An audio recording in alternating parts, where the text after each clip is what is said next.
కలవకుండా మీ అందరికీ ప్రైజ్గా. నేను ఒక 4 days బ్యాక్ ఏమో గ్రూప్లో మెసేజ్ పెట్టిన మా తమ్మునికి, మా మామ కొడుకుకి చాలా బాగలేకుండా ఉంది. దానికి కూడా 1 year బ్యాక్ ఆపరేషన్ అయింది. 1 year బ్యాక్ ఆపరేషన్ అయింది. సడన్గా తెలియదు, 1 year నుండి మనకి ఏం ప్రాబ్లం కాలేదు. కానీ పోయిన మండే నుండి మనకి చాలా బాగలేకుండా ఉన్నది. వెనకాల ఒక్కరు ముందు ఒక్కరు పట్టుకొని అస్సలు మన కాలు ఎత్తి పెట్టాల్సి ఉన్నది. అస్సలు ముట్టుకొని కూడా ఇవ్వలేదు వాడు. సో హాస్పిటల్లో ఒక్క హాస్పిటల్ అంటే డాక్టర్ ఆపరేషన్ చేసినాడు కదా, ఆయన దగ్గరికి వెళ్ళి మాట్లాడినాము. ఆయన స్కానింగ్ చెప్పామని చెప్పిండు. ఇంకా అల్ట్రాసోనోగ్రఫీ స్కాన్ రాసిచ్చినాడు. దాంట్లో ఏం కనపడలేదు అసలు. మళ్ళీ సిటీ స్కాన్ అని మళ్ళీ సిటీ స్కాన్ చెప్పించినాము. దాంట్లో అయితే వాళ్ళు అసలు ఏమీ మాట్లాడటం లేదు. లివర్ కట్ అయింది, అది నేను ఏమేమో చెప్పిండ్రు. ఇంకా తర్వాత వాళ్ళు అసలు మాతో ఏం కన్సల్ట్ చేయలేదు. డైరెక్ట్ అయితే డాక్టర్ మమ్మల్ని పంపించినారు కదా, ఆయన ఏదో రాయకర్ అని ఉన్నాడు, ఆయనతోనే మాట్లాడాడు. ఆయన ఏం చెప్పిండైతే ఈ ప్రాబ్లం నేను డీల్ చేయలేను కాబట్టి మీరు మళ్ళీ పీడియాట్రిషియన్ కాడికి పోండి అని చెప్పిండు.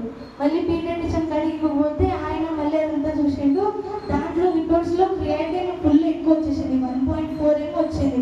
కిడ్నీ ప్రాబ్లమ్ అని చెప్పింది. అందరూ ఫుల్ డిసప్పాయింట్ అయిపోయినాం. ఇప్పుడే రీసెంట్గానే ప్రీపెడ్గా ఫిట్ అయింది, మళ్ళీ ఇదేంటి అని చెప్పి. మాకు తెలియదు కదా మెడికల్ ఫీల్డ్లో అంత నాలెడ్జ్ లేదు.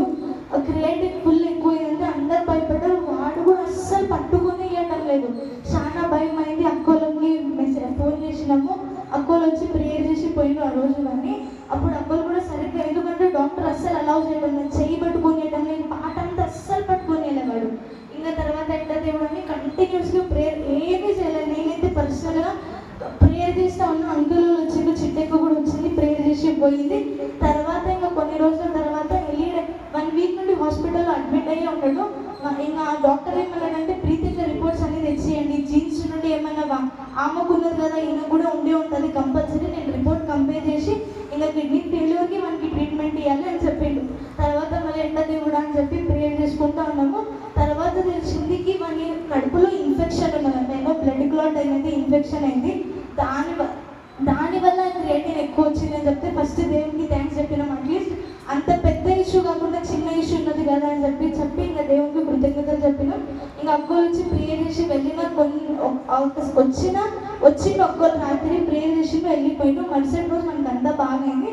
కొంచెం ఓకే, వాడే నడిచిండు లేచి, లేకుంటే అస్సలు నడిచేటోడు కాదు. ఎత్తుకొని పోతున్నాం అని వాష్రూమ్కైనా ఎత్తుకొని పోతున్నాము. ప్రేయర్ చేసి వెళ్ళిన తర్వాతనే ఇంకా వాడు మొత్తం కొంచెం బాగాడు. ఇంకా మైల్డ్గా ఇప్పటికీ హాస్పిటల్ ఉన్నాడు కానీ బాగా నడుస్తున్నాడు, తానే వాష్రూమ్కి వెళ్తాడు, ఏం ప్రాబ్లం లేదు. మైట్ బి ఒక రేపు లేకుంటే ఎల్లుండి డిశ్చార్జ్.